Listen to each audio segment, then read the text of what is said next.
Hey guys, Rob Sperry here. Wanted to give you guys a training. My training for today is on managing expectations, but also dreaming big, which is the complete opposite of each other. And so I've written a bunch of different things on the board here that I want to cover. The first thing is 90% of disappointment comes from unrealistic expectations.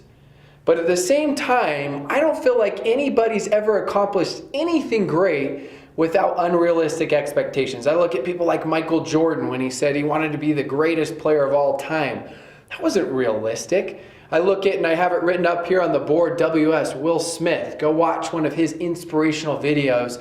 And he said, don't think realistic.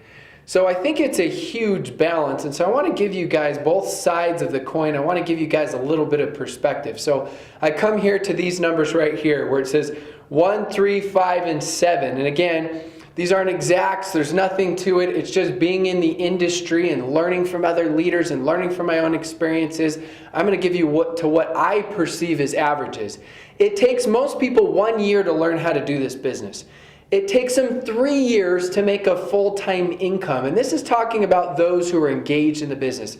It takes others 5 years to make a big income and 7 years to make a world-class income. And I was always taught that, and I appreciated that because it gave real perspective of what a real business is. And so as you look up here on the board, it's got savings.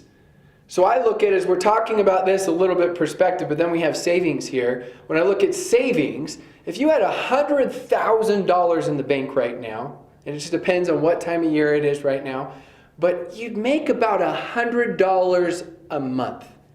So when people talk about residual income and how much they want it, they don't realize how difficult it is. I have a rental property, and that rental property, it took me years to be able to start cash flowing on it, and now I cash flow a couple $100 a month, but my liability is extremely high. And so residual income is very difficult to come by. It's one of the very important aspects, the power to this business.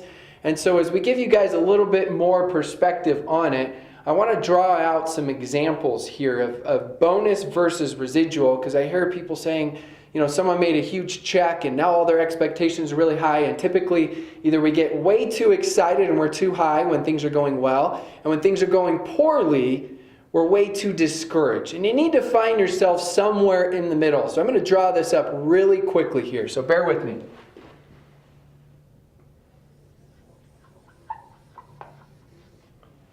Okay, that just looks like scribble scrabble, right? That's your bonus checks, people that are doing this business. It would just be an example, okay? I'm going to draw up another example real quickly.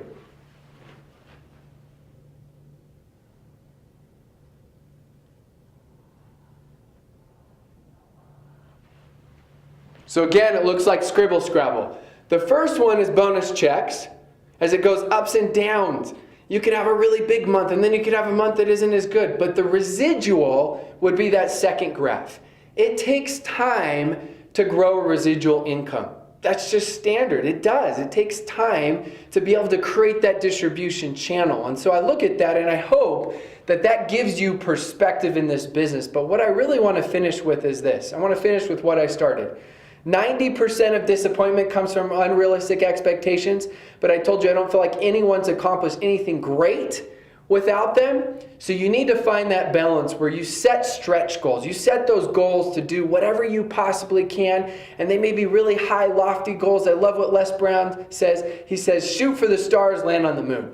But then you need to be able to go back, and rather than get discouraged because you didn't reach those goals, you need to be able to go back if you didn't reach those goals and reset those goals. Recharge those batteries and say, okay, where were my successes? Where were my failures? What can I do better? And then recapture that vision, and always remember that your why in the business, the reason why you're doing the business, needs to be stronger than your objections. And you always need to treat this like a real business. That's why I tell people, make a 1 year commitment. And when I say 1 year commitment, you can go as fast or as slow as you want. 1 year commitment takes the pressure off, so now you're not freaking out or panicking because you had a bad day or bad week or bad month. But you're always treating this like a business. And I heard another great analogy that was said, This isn't a marathon, and it's not a sprint in this business. It's a bunch of short races. There are times where you will sprint in this business. There will be times where you will jog in this business because life just happens. I'm about to have my 4th kid, and so I'm going to have a little bit of a jog and a walk and actually a nap in the business for a couple days. But then there are other times where I'm sprinting in this business. So I just wanted to give you guys a little bit of perspective so that we treat this like a real business where we can have high, lofty goals, but at the same time, as we're dreaming big, we also realize that we don't get discouraged because we understand some of these averages that we look at for most people. So look at those and say, you know what? That's great, but I'm going to be different and I'm going to go much faster than that.